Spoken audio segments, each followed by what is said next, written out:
სასუქებისა და შხამქიმიკატების სიძვირე იძულებულს ღვთის სასოფლო სამეურნეო მწარმოებლებს სულ უფრო ხშირად მიმართონ ადგილობრივ ნედლეულს. ამ ნედლეულთა შორის ნაცარს განსაკუთრებული ადგილი უჭირავს. იგი ძვირფასი მინერალური სასუქია, რომელიც მიიღება სხვადასხვა ორგანული ნივთიერების წვით. შეიცავს როგორც ძირითად მაკროელემენტებს, კალიუმს, კალციუმს, მაგნიუმს, ფოსფორს, ასევე მიკროელემენტებსაც, რკინა, ბორი, სპილენძი.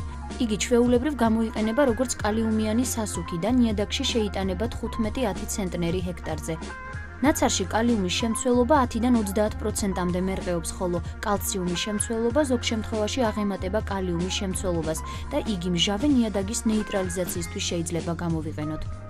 ნაცარში საკვები ნივთიერებების რაოდენობა დამოკიდებულია იმაზე, თუ რა სახის საწვევიდანაა ის მიღებული. უფრო ძვირფასია მინდვრის კულტურების ნაცარი, ნაკლებ ძვირფასია მერქნის და კიდევ უფრო ნაკლები ტორფის, ნაკელის, ქვანახშირის ნაცარი. ნაცარში არ არის ქლორი, ამიტომ ის ცვლის კალიუმიანი სასუქების გამოყენებას ისეთი კულტურების განოყიერების დროს, რომლებიც ვერ ეგუებიან სასუქში ქლორის შემცველობას, მაგალითად კარტოფილი, თამბაქო, კიტრი, სტაფილო, ბოლოკი, ჭარხალი და ასე შემდეგ. ყვავილობის პერიოდში ნაცრის გამოყენებაზე კარგად რეაგირებენ ყაბაყი, გოგრა და პომიდორი. ნაცარს განსაკუთრებული მნიშვნელობა აქვს ჭარხლის კულტურისათვის. ნაცრის გამოყენება შეიძლება ყველანაირ ნიადაგზე, გარდა მომლაშო ნიადაგისა.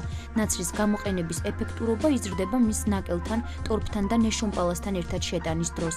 წვიმის წყლის მოქმედებით ნაცარში შემავალი კალიუმის მარილი იხსნება და ირეცხება, ამიტომ საჭიროა ნაცრის შენახვა დახურულ და მშრალ ფარდულში. გაზაფხულზე მინდვრად ნაცრის გატანა დასავლეთ საქართველოში საჭიროა ფარცხვის წინ, ის მინდვრად თანაბრად უნდა მოიბნიოს.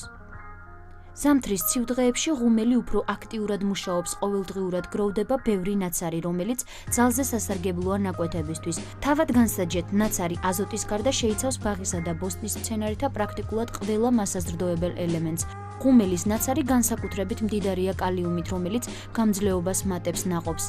ნაცარი არა მარტო კარგი სასუქია, არამედ მისი გამოყენება შეიძლება მცენარეთა მავნებლებისა და დაავადებების საწინააღმდეგოდ.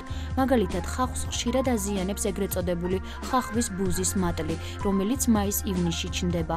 მატლის საწინააღმდეგოდ იღებენ ნაცარს და უმატებენ იმავე რაოდენობის ნაფტალინს ან თამბაქოს მტვერს. ამ ნარევს მოაბნევენ რიქთა შორის და ბოლქვებს შორის.